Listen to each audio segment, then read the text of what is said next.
Ada teori yang menyatakan bahwa suku Jawa atau Bani Jawi alias rumpun Nusantara ini adalah keturunan Nabi Ibrahim alaihissalam dari rahim istri ketiganya, yakni Dewi Katura atau Kantura atau Kamfura, yang merupakan keturunan umat Nabi Nuh yang selamat dari banjir besar dunia.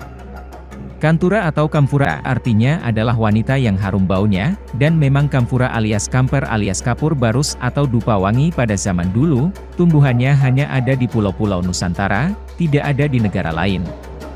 Bahkan terutama, adanya adalah di daerah Barus, Sumatera.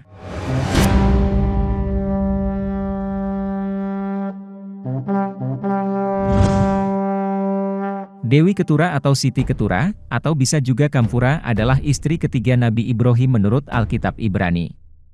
Siti Ketura berasal dari Nusantara. Sejak lebih dari 5.000 tahun yang lalu, memang Nusantara sudah berhubungan dengan daerah Mediterania kuno, Timur Tengah dan Afrika.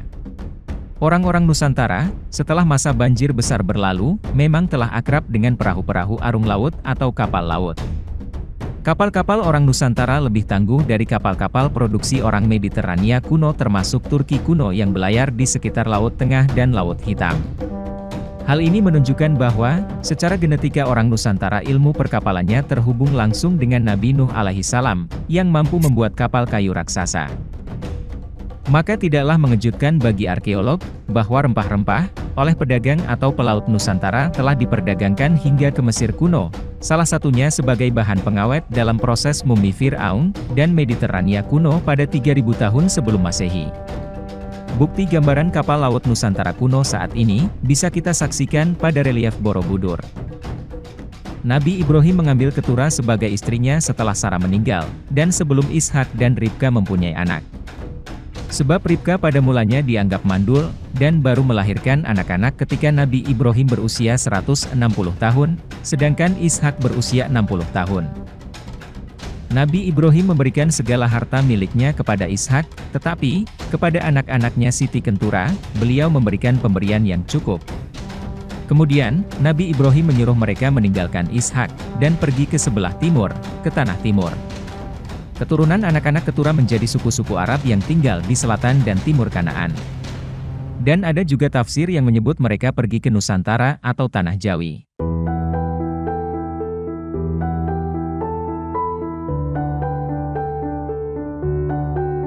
Sejumlah filsuf Yahudi menganggap Ketura sama dengan Hagar atau Siti Hajar, di mana Nabi Ibrahim mengambilnya kembali menjadi istrinya setelah Sarah mati.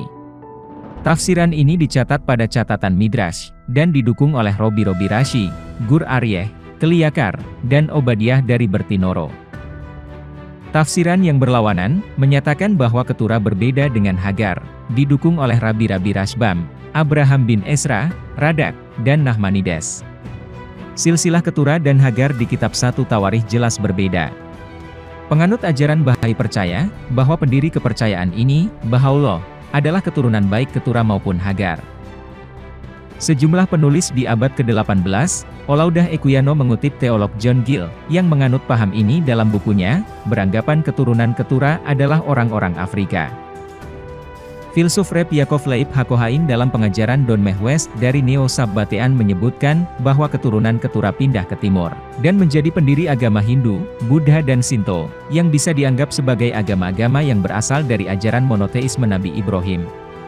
Tentu saja agama-agama itu kini sudah berubah dari ajaran awal Nabi Ibrahim, karena proses sejarah kehidupan selama ratusan ribu tahun menghasilkan penyelewengan-penyelewengan dan perusakan akidah dan ritual. Rumpun Arya atau Aryan. Suku kaum Aryan ini adalah kaum pahlawan yang memiliki kepakaran dalam kesusastraan Weda atau Vedic India Parsi.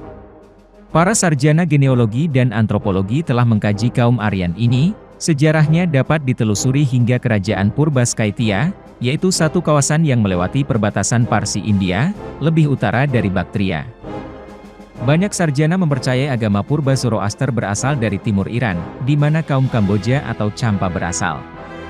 Beberapa sarjana telah menjejaki misteri kaum Aryan ini, sehingga inskripsi purba Iran yang ada, menyebut nama Kamboja, satu keturunan diraja, atau kerajaan Kamboja. Kamboja adalah nama dalam ranah Parsi kuno. Nama Kamboja di dalam bahasa Yunani ialah Cambyses. Kamboja atau Kamboja adalah nama beberapa raja-raja Parsi dalam dinasti Achaemenid.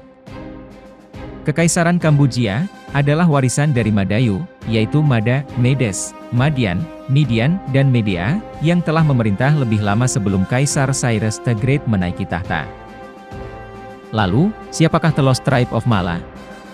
Apa kaitan The Lost Tribe of Israel? Dan apa yang terjadi antara bangsa Melayu dan Yahudi 2000 tahun sebelum Masehi? Jika Red Indian dan Tanah Amerika bukan The Promised Land, jadi di manakah The Promised Land atau tanah yang dijanjikan sebenarnya? Mungkinkah Nusantara adalah tanah yang dijanjikan itu? Karena, Nusantara adalah tanah yang subur makmur gemah ripah loh jinawi?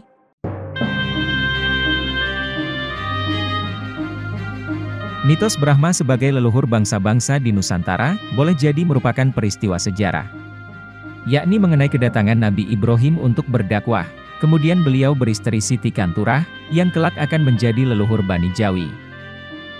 Brahma adalah perlambang monoteisme, yaitu keyakinan kepada Tuhan Yang Esa. Sementara Nabi Ibrahim adalah rasul yang mengajarkan keesaan Allah. Ajaran monoteisme di dalam kitab Weda menyatakan bahwa tidak ada rupa bagi Tuhan, Dia tidak pernah dilahirkan, Dia berhak disembah. Tuhan tidak berbentuk dan Dia suci, sungguh Tuhan itu maha besar. Tidak ada rupa bagi Tuhan, kami tidak menyembah kecuali Tuhan yang satu, dan lain-lain. Ajaran monoteisme di dalam Weda, pada mulanya berasal dari Brahma, atau Nabi Ibrahim.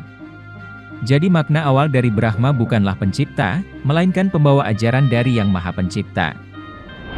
Keterangan mengenai Bani Jawi sebagai keturunan Nabi Ibrahim, ditulis oleh sejarawan terkemuka Ibnu Athir dalam bukunya yang terkenal Al-Kamil fi Al-Tarikh. Anggapan ini diperkuat dengan sebuah penelitian yang pernah diadakan oleh beberapa profesor dari Universitas UKM Malaysia. Hasil riset tersebut menyebutkan bahwa data tes DNA antara bangsa Melayu atau umumnya Bani Jawi dengan DNA yang dimiliki oleh bangsa Eurosemitik yang selama ini diakui sebagai keturunan Nabi Ibrahim, keduanya memiliki kesamaan pada 27% varian Mediterranean, yaitu sebuah bangsa yang terletak pada pinggiran Laut Tengah. Lokasi ini berada di antara Eropa dan Afrika. Hingga ke hari ini, para cendekiawan, pengkaji sejarah, pakar antropologi, dan ahli genealogi masih berdebat dan mencari-cari, dari manakah datangnya satu bangsa yang dipanggil Melayu ini. R.H. Geldern, ialah seorang ahli prasejarah dan menjadi guru besar di Iranian Institute and School for Asiatic Studies. Dia telah membuat kajian tentang asal-usul bangsa Melayu. Sarjana yang berasal dari Wien, Austria ini, telah membuat kajian terhadap kapak tua, atau beliung batu. Beliau menemukan bahwa, kapak yang dibuat dari batu itu di sekitar hulu sungai Brahmaputra, Irrawaddy, Salween, Yangtze, dan Huang. Bentuk dan jenis kapak yang sama, beliau temui juga di beberapa tempat di kawasan Nusantara. Geldern berkesimpulan, tentulah kapak tua tersebut dibawa oleh orang Asia Tengah ke Kepulauan Melayu ini. Kemudian, seorang profesor di Amerika bernama Ralph Olsen, telah membuat hipotesis baru. Pada mulanya Yahudi Zionis menyangka, Red Indian Amerika, adalah ibu bagi segala orang-orang Manasseh, The Lost Tribe. Tetapi semua keputusan DNA adalah negatif. Kemudian Profesor Ralph Olsen mengkaji secara mendalam tentang Book of Mormon, yang diselewengkan dari satu manuskrip kuno, dan membuat kajian DNA sekali lagi. Keputusan beliau adalah, ibu bagi segala keturunan Manasseh adalah, orang-orang Melayu di semenanjung Tanah Melayu. Untuk menguatkan lagi cerita, tidak ada seorang Melayu pun yang tahu mengenai silsilah keturunan mereka.